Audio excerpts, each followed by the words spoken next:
Sorry for that po. So may another example po tayo with regards the Article 1220.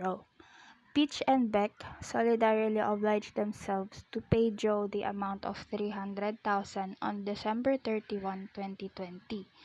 Because of their present financial condition, si Peach daw ay nagmakaawa kay Joe na i-extinguish na yung obligation. So, consequently, pumayag si Joe na i-condone yung obligation. Ngayon, Peach is demanding from Beck the amount of 150,000 because she alleged that it was through her efforts that Joe condoned the obligation. So, sa situation na to, tama ba si Peach? Hindi. Because the remission of the obligation obtained by her does not entitle her to reimbursement. We should also take note of the principle that a solidary obligation is all for one and one for all. Hence, the remission or condonation of one of the solidary debtor is the remission or condonation of all solidary debtors. Next is the Article 1221, or these are the rules in case the thing has been lost through different ways. So yung una, rule in case the thing has been lost or if the prestation has become impossible without the fault of the solidary debtors, the obligation is extinguished. So may example po tayo dito. Anita and June obliged themselves solidarily to deliver a specific washing machine to Neil and Joy. Subsequently, the said washing machine was lost by fortuitous event. Therefore, the obligation is extinguished. Meaning, if nawala yung said yung specific thing by fortuitous event, ma-extinguish yung obligation and walang pananagutan si Anita and June in this case. Next is the rule in case the thing has been lost or if the prestation has become impossible through the fault of one of the solidary debtors. All solidary debtors shall be liable to the creditor for the price and the payment of damages and interest. However, this is without prejudice to their action against the guilty or negligent debtor. So, may example po ulit tayo. Ayan.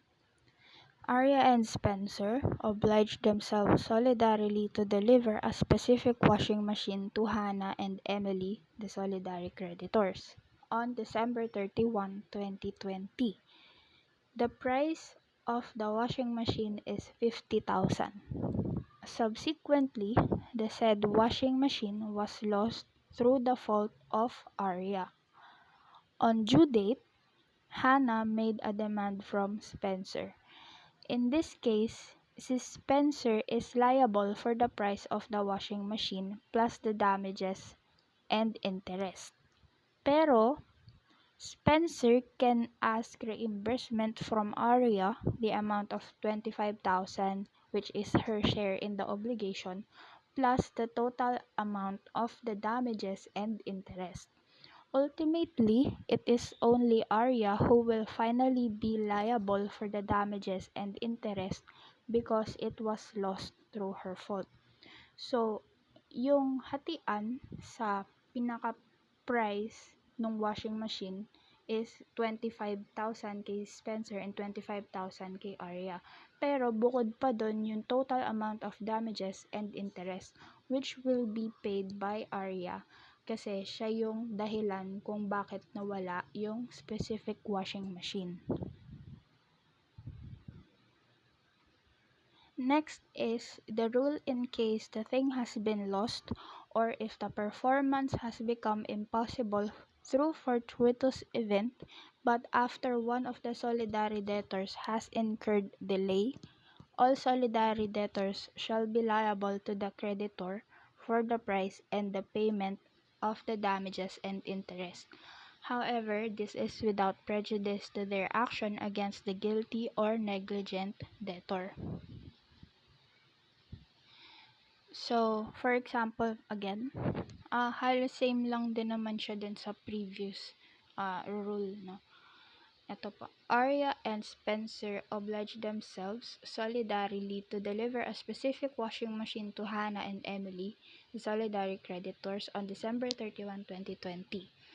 The price of the washing machine is still the same, and subsequently, Emily made a demand from Arya on due date, but Arya failed to deliver. So, siguro kasi December 31 na nga siya,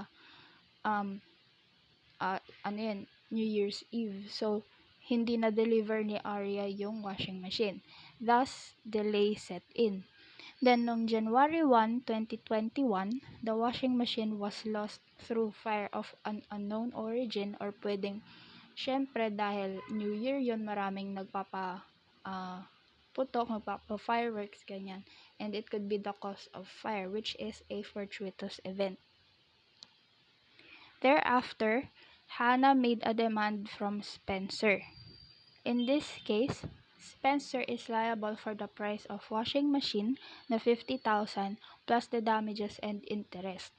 However, Spencer can ask reimbursement from Arya the amount of 25,000, her share in the obligation, plus the total amount of damages and interest. So parang katulad kanina, ultimately, it is only Arya who will finally be liable for the damages and interest because she was the one who caused the delay. And lastly, this is for Article 1222, or the defenses available to a solidary debtor. So, first, meron po tayong tatlong defenses. So, yung una is a defense derived from the nature of the obligation. The examples of this are payment or performance. Syempre, kapag nagbayad na yung debtor, or tapos sinisingil pa rin siya nung creditor, that will be your total defense. Next is a defense which is personal to him or pertain to his own share. May example po tayo sa book na in a contract, for example, X and Y are liable to B the amount of 10,000. Later on, nagdemand si B kay X, but X raised his defense of insanity at the time of the perfection of the contract. If that's the case, X is not liable and it will be his complete defense.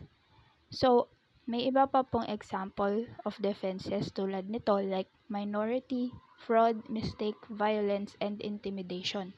But in this case po, yung si X, ang complete defense niya is his insanity.